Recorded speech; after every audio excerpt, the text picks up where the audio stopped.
Hi again, Dr. Chris Health First, and today I'm going to go into a little video about what is a free state and why is Arizona a free state, all right? So a free state, basically what it is that it's a state where from its inception, from how it, started up, that there's criminal element in there that got just embedded into the government there. So basically this criminal element will run a state from its inception, and its main goal is just to racketeer anybody that's not them and strong on them. All right, and on top of that, with Arizona, you have that going on, which I'll explain, and you have organized crime that kind of came in, meshed in, and basically it's just like peanut butter and jelly that work good together, just racketeering everybody, and it's hooray for them, everyone else gets just nothing. So, how it works in Arizona. Let's say, I don't know, someone has a business, restaurant, whatever, in Arizona. And let's say they decide to, for some reason, do some illegal activity within their establishment. Okay, here in Arizona, how it works is the underworld, the organized crime will sniff it out, and they'll figure out that, hey, you're not one of them, or you're not one of the people in the government. So they will actually, here in Arizona, have the law enforcement police to stand down. And actually, they will come in, the criminal organization, and they'll racketeer you. And you have to do what they say. That's bizarre. You have to do what they say. So the government and actually organized crime work together, and you will get racketeered. Whereas, for argument's sake, if you're doing that same business, I don't know, in New York or someplace like that, and rightfully so, law enforcement will get tipped off.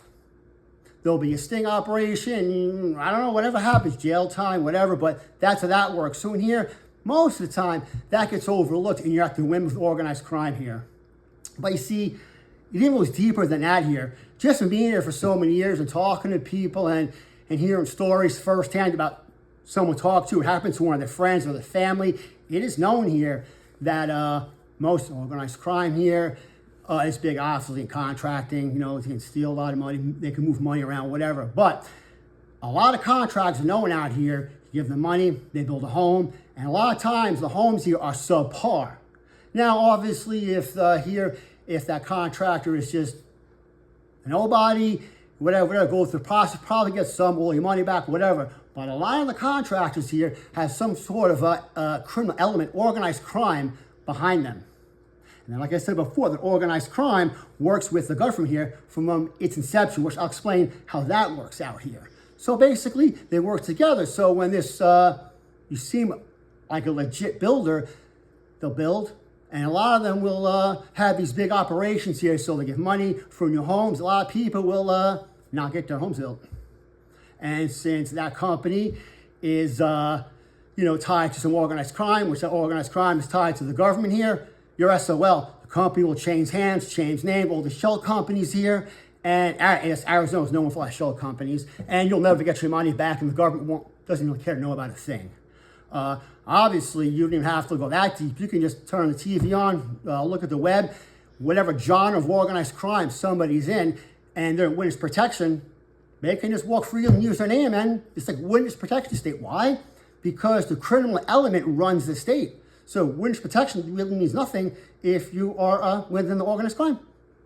The people look at me like, oh, wow. So, and it gets deeper than that. So basically how it starts is basically, if you look back at mid to late 1800s, early 1900s, the genre of people that were here before the state getting embedded into the government here, really not a nice group of people. If you weren't them, they racketeered you. It's a known fact.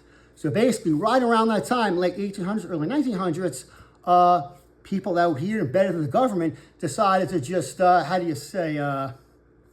displace the natives. Take them out of their homes. They rip families apart. They put them in facilities in Phoenix, right here, right in Phoenix, Arizona. I mean, to this day, you can see a lot of buildings up there, historical landmarks, and you can actually see the buildings, and rightfully so you can never forget history. But the buildings are there, and the people in government here figured that they had to re-educate the natives. Re-educate them for what? Well, to their language, their religion, their customs. No, it was their propaganda where they just displaced natives and actually displaced families. So they put them there. This criminal element decides that not only to do that, but the road, you can look this up, the road, Indian School Road, was named at a smite because they thought it was funny that they themselves displaced the natives in any school. So that's why they named it that way. So it was this element that's been here since its inception of the state in their free state to racketeer anyone that's not one of them. They are in cahoots with the organized crime here, basically racketeering all of us who are not even part of the criminal underworld or part of the government here in that genre, and they racketeer us all.